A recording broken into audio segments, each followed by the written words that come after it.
Vocês estão aí ainda? E aí? Estão gostando do conteúdo? Estão curtindo o canal? Já deu seu like? Já compartilhou? Ativou o sininho? Já está nos seguindo? Deixa aí no seu comentário. Gente, vamos aproveitar que nós estamos aqui. Vamos dar continuidade fazendo agora um teste de autonomia em rodovia com esse carro aqui, Nissan Versa Adventure 2021. Cola comigo e vamos junto. Falou legal? Sobe a vinheta aí.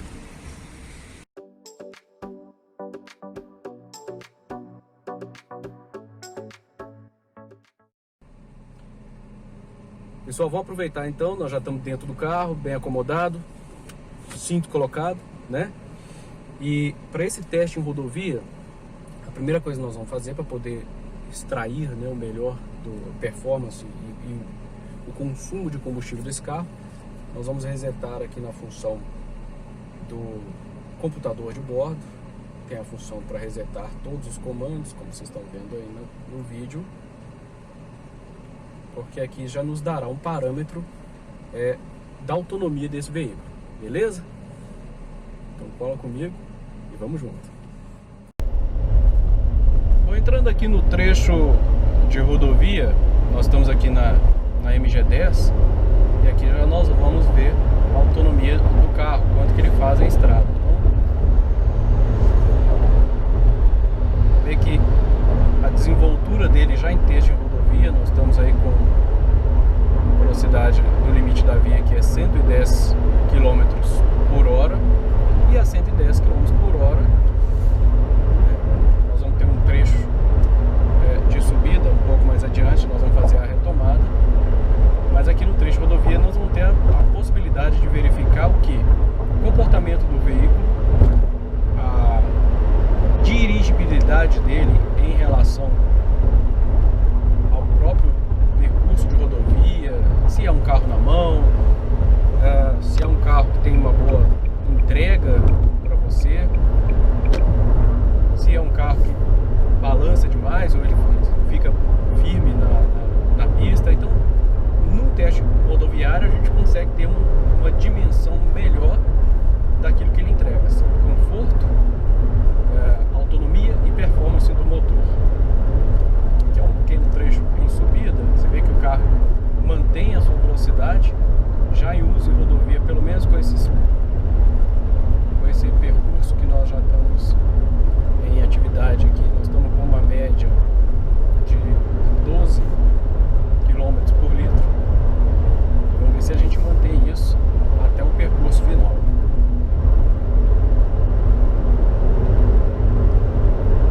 Vale destacar ainda que por ele não ter o sistema Daytime Running Light, né, o DRL, que desobriga o acionamento dos faróis em rodovias, você vai ter que ficar atento, de acordo com a legislação de trânsito, para esse acionamento dos faróis. Então, no caso aqui, como vai depender da boa vontade, boa interpretação do agente de trânsito, eu recomendo que vocês liguem, acionem o farol em rodovia. Muito embora a legislação informe que em rodovias que existem pistas individualizadas, mão para ir e mão para voltar, você está desobrigado da luminosidade do farol.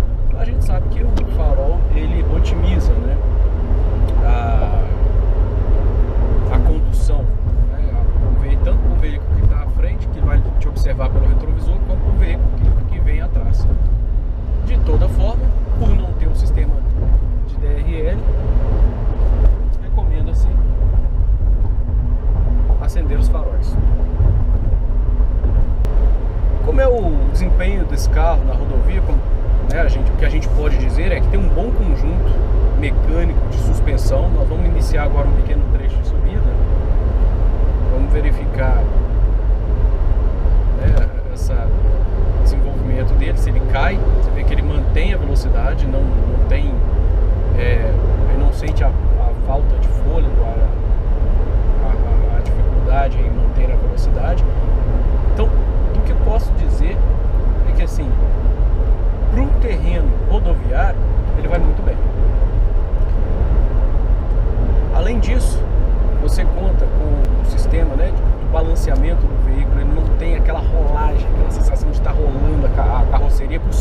sedã, às vezes você tem que dar um golpe de volante, você sente meio que o carro fica meio flutuando.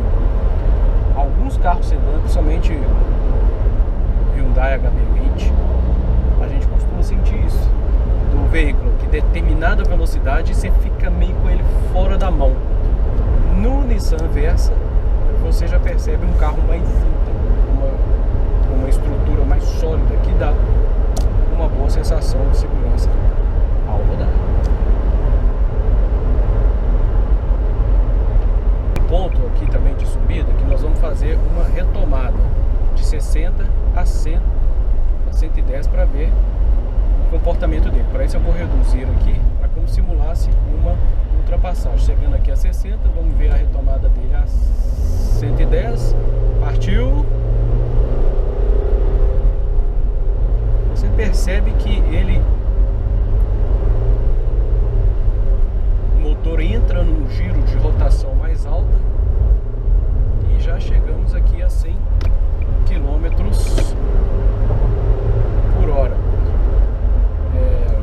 Claro, né, se tivéssemos um trajeto livre de carros à nossa frente seria o ideal, mas você percebe que ele tem uma retomada considerável. Nós vamos repetir esse trajeto aqui, esse teste mais adiante, mas para você ver que se você simular uma ultrapassagem, você não vai ter dificuldades em ter que aplicar aceleração no veículo para poder atingir uma velocidade necessária para fazer com segurança a sua ultrapassagem. Nós vamos repetir a aceleração nesse trecho de subida que temos aqui agora. No radar aqui, nós vamos passar o radar e novamente eu vou diminuir a velocidade, deixar chegar a 60.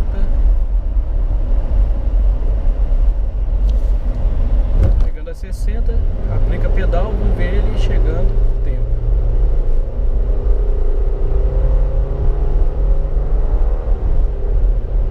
Simulou uma marcha.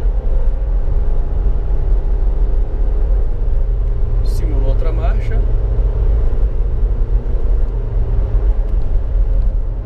E já estamos a 100 km por hora. Perceba que ele não tem, né, por se tratar de um câmbio continuamente variado, ele aproveita o melhor da rotação para manter o carro naquela velocidade. Então nesse trecho aqui é só subida, ele está mantendo a aceleração no limite de rotação por minuto ideal para que você não tenha perda de aceleração. Então nós continuamos aqui no trajeto de subida a 110 km por hora, que é o limite da via, claro. Tem uma certa, um certo ruído que invade a cabine em relação exatamente que você escuta pelo emprego do motor, né, para manter o veículo na rotação. Nada, absolutamente nada que seja ensurdecedor ou que seja excessivo.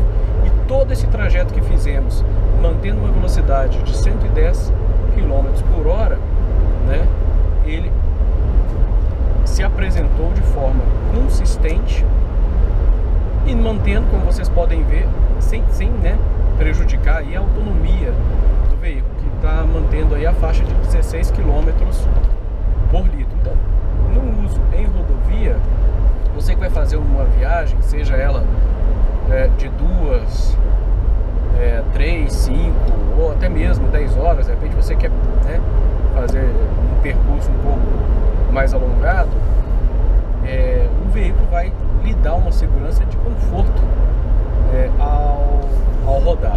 Isso é muito bom. Associado a isso, a autonomia, né? Você atingir no uso rodoviário 16 km por litro, que é a média que o veículo faz, lembrando que é um veículo sedã que tem mais de 1.200 quilos, né? 1,2 toneladas. É um veículo que é para levar bagagem, então ele é mais pesado. Você fazer uma média de 16,5, 17 km por litro é muito bom para um carro aspirado com motorização 1.6. Vale muito a pena pensar nesse conceito. Uma outra Outra função legal, bacana, que você tem aqui no computador de bordo, que agrega muito ao condutor em rodagem, é a disposição aqui do cluster do conta-giros, né? Do quanto esse veículo faz. Nós estamos aqui a velocidade de 100 km por hora e ele fica ali numa faixa de aproximadamente 2.100, 2.200, 2.000 RPM. Isso é muito bom para garantir aí a economia de combustível, né? O que agrega na autonomia é exatamente a menor rotação do motor. Quanto menos voltas, né, menos giros ele der, maior a autonomia.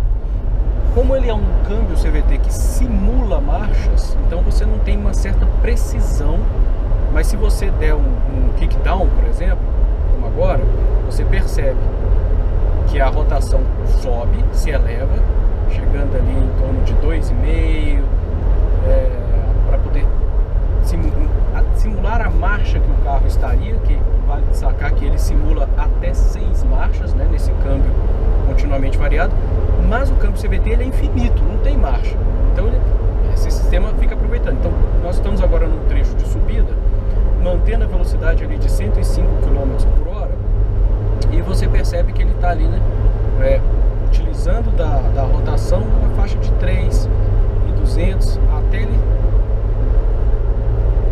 dar uma aceleração. Olha lá, ele vai a 3.000, 4.000, vamos ver até onde que ele vai simular a marcha. Simulou a marcha, ele manteve a rotação e agora, olha lá, ele retoma para essa velocidade. Nós estamos aqui a 120 km por hora. Ele já retoma a rotação baixa a 2.000, a menos de 2.000 RPM. Então vai depender da forma de condução do condutor.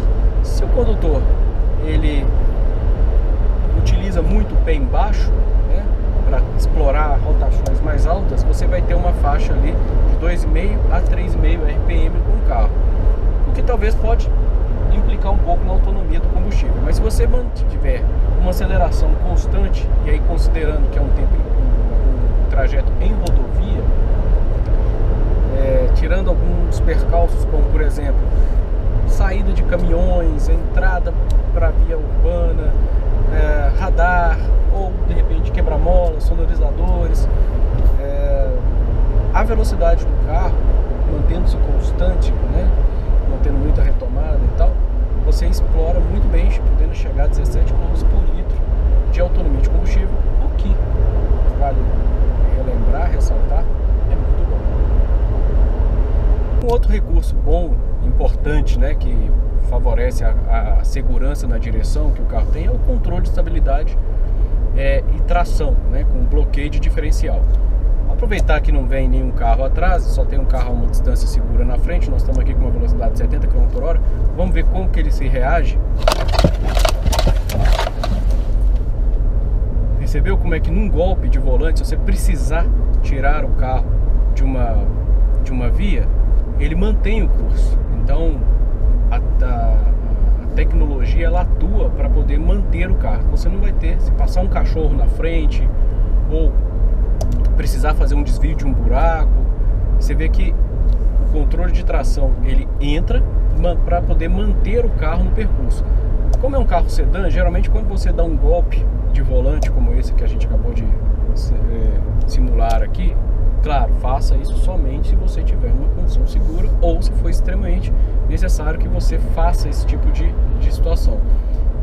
E que a velocidade também não seja muito alta, porque se você tiver numa velocidade de 100, 110 km por hora e fazer isso, a tecnologia aplicada ela não vai agir da mesma forma como se você tivesse uma velocidade inferior. Então o ideal é você reduzir mais o veículo e aplicar esse golpe de volante. Mas se você faz isso num carro que não tem, a probabilidade de você perder a traseira do carro é muito grande, porque ao virar o veículo e voltar, a tendência da traseira é manter no percurso e você perde a frente ou perde a traseira do veículo e aí pode rodar na pista. No caso aqui, os sistemas, né, a tecnologia favorece para que o carro mantenha-se seguro em linha reta.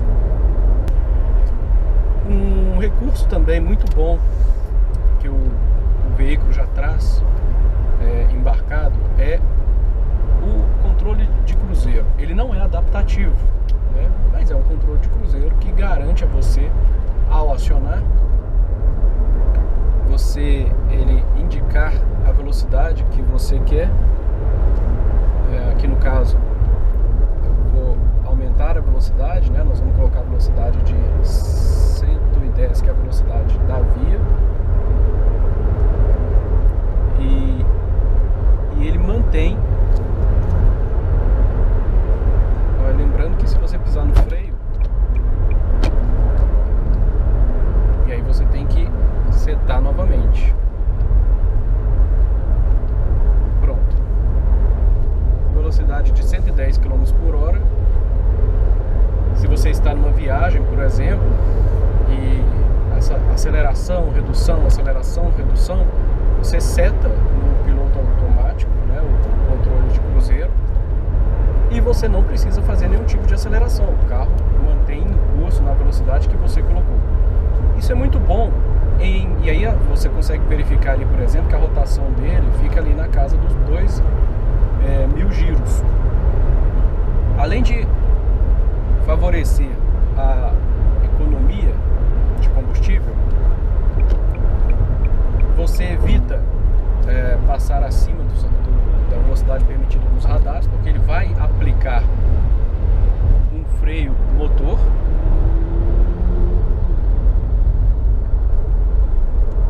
para garantir exatamente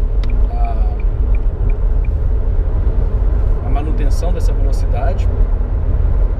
E se você estiver numa subida, né, e precisar aí manter, você vê como nós estamos numa descida e eventualmente ele já ultrapassou, embora esteja aplicando o freio motor, ele já ultrapassou a velocidade, ele já pisca no painel informando para você que você está acima da velocidade programada. Aqui no caso nós estamos a 120 por hora, mas não estamos acelerando, é por causa da velocidade agregada em razão do declive, né? Mais abaixo nós temos um radar, então aqui você aplica, né, o freio, você vai ter que acionar os freios para que ele possa restabelecer a velocidade de 110 km por hora, e logo ultrapasse ali o radar, a gente aciona novamente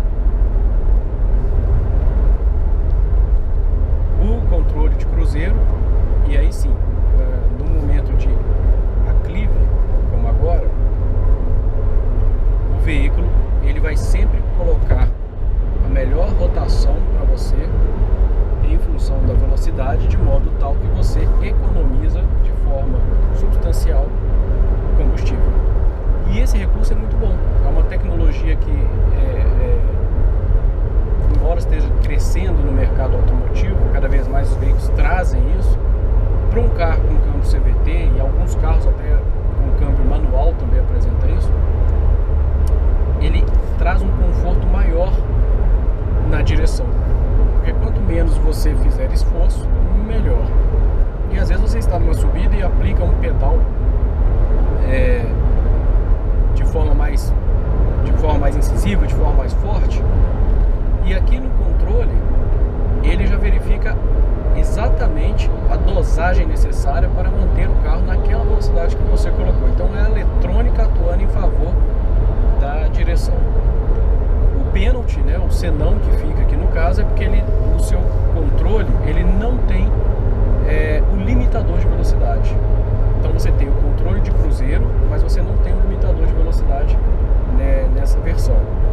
E para que serve o limitador de velocidade? O limitador de velocidade ele agrega também, se você estiver andando numa cidade, numa via urbana ou rodovia, e tem, por exemplo, você não quer ultrapassar o limite da via, você seta no veículo, por exemplo, a velocidade de 110 km por hora, e você pode acelerar o quanto quiser, que ele vai cortar a aceleração quando você atingir essa velocidade. Isso é muito bom em vias em que tem radares, ou que você não conhece da rodovia, não sabe onde que pode ter um radar ou outro, e aí você simplesmente vai limitar a velocidade do veículo. Caso num declive ele ultrapasse aquela velocidade, ele vai emitir um sinal sonoro, e aí você sabe que você está excedendo o limite, vão retomar a condução, basta tirar o pé da aceleração.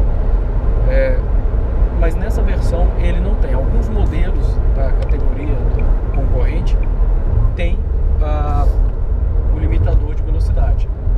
A opção, a proposta aqui no caso da Nissan, foi de dar ao condutor o controle de cruzeiro, que não é adaptativo,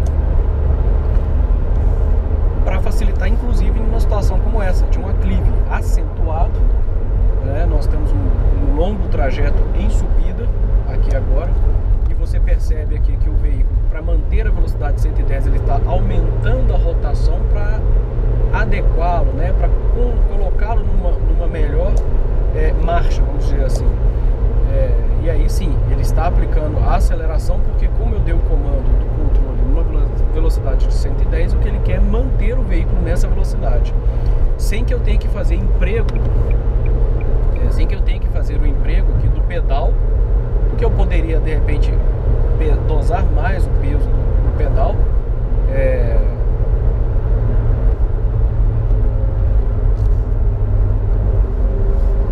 fazendo assim com que o consumo de combustível aumente.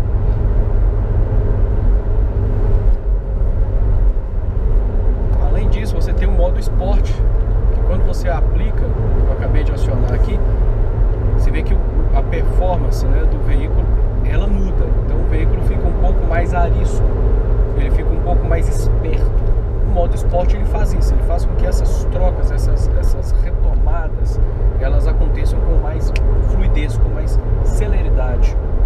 E aí, acionando aqui na manopla do câmbio, um botão que nós temos aqui atrás do câmbio, você já, ao acionar, você já percebe que o carro assume uma nova postura. Claro, a condução do veículo no modo esporte, ela vai influenciar na autonomia. A gente muda um pouco a configuração do veículo, né, deixando ele mais ativo e, claro, a autonomia diminui. O Nissan Versa, diferentemente de alguns outros veículos, ele não entrega ao condutor a possibilidade de meios de condução que não seja pelo modo drive. O que isso quer dizer? Não permite que você faça as trocas de marcha manual, jogando a alavanca de câmbio para a esquerda ou para a direita e subindo ou descendo a manopla, as trocas de forma manual. Então, se você quiser aplicar uma redução, se você é sexta marcha, quer aplicar uma redução para a terceira, você não consegue fazer aqui. Assim como os modelos Chevrolet, ele tem uma função L, só que essa função L, ela é a função low, e na função low ela tem a funcionalidade dela é diferente, ela é para aplicar o freio motor, não lhe permite fazer uma troca ou setar a velocidade ou a marcha que você quer.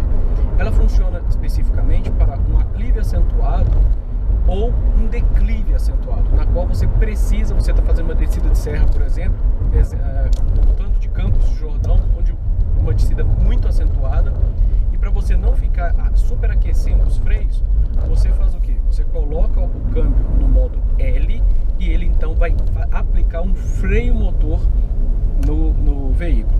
A mesma coisa para um aclive acentuado. Às vezes você está numa situação de um aclive muito acentuado, também uma subida de serra, como saindo de Aparecida para Campos do Jordão. Então, quando você vai entrar na cidade, você tem um aclive muito acentuado. E aí, para que você não tenha uma constante redução e uma perda de aceleração muito grande, você coloca o veículo no modo L, e aí esse modo L ele vai manter o carro numa melhor rotação, uma melhor aceleração para você. Então é muito comum o condutor, durante a condução do veículo, ele trazer o câmbio para o modo L e ser surpreendido. Imagina você a 110, 120 km por hora, você aplica um freio de motor, o câmbio é CVT, então você não tem aquele perigo de quebrar o câmbio, porque a gente sabe que o que quebra o câmbio é a rotação do motor no posicionamento errado. Como ele é um câmbio que está com uma tecnologia já embarcada, agregada para otimizar a condução, você não vai ter um perigo de arrebentar o motor, mas você vai ter vai tomar um susto porque ele vai aplicar um freio considerável. Aqui nós temos uma subida e aqui no caso eu já coloco no L.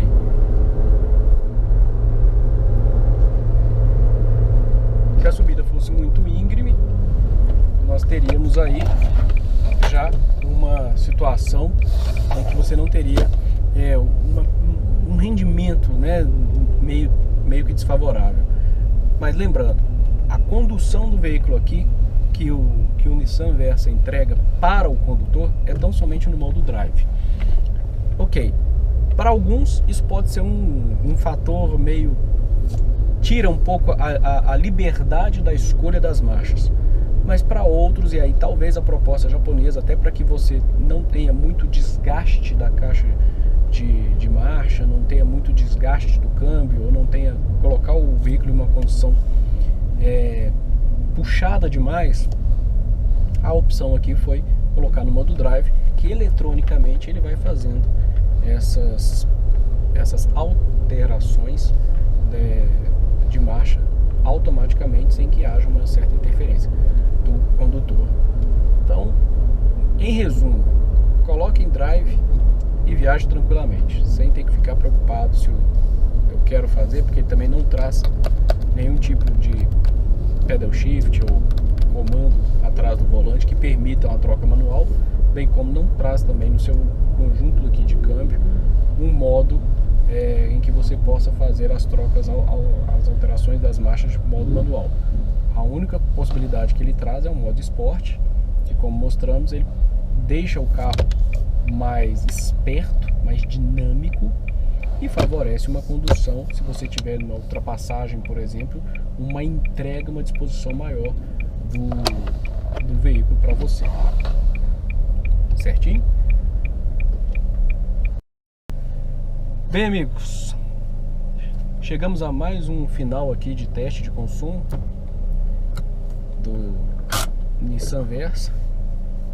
E aí nós vamos verificar agora o consumo final desse carro, depois de ter aí andado, vou atravessar aqui,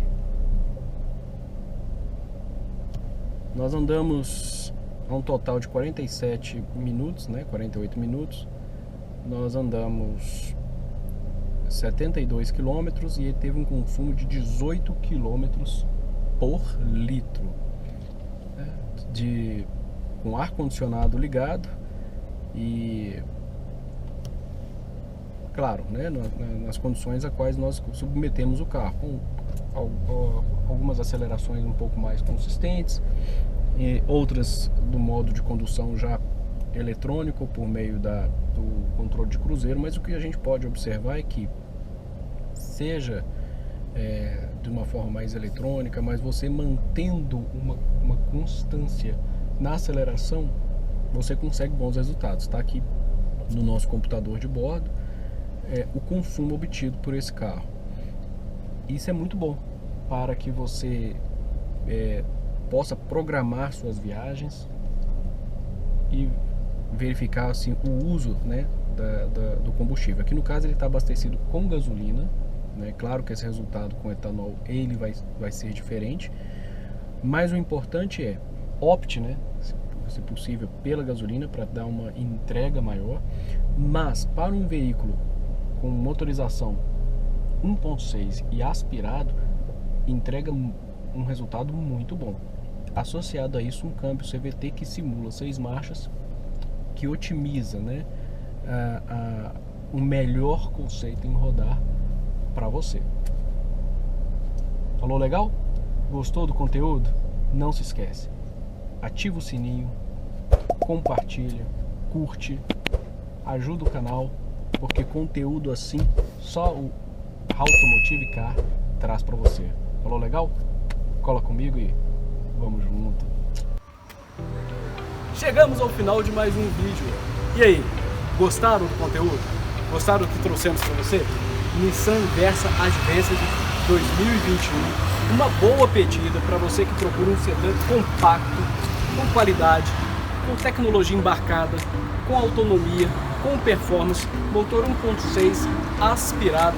Tem como concorrentes, já não fabricam mais, mas o Virtus MSI 1.6 também, o HB20 Vision 1.6, tem o Cronos, seja a versão S-Design 1.3, Toyota Etios, na versão 1.5 também não fabrica mais, mas é um carro que apresenta, tem o Honda City, olha, Honda City, hein, motor 1.5 que está substituindo aí, a árdua missão de substituir o Honda Civic.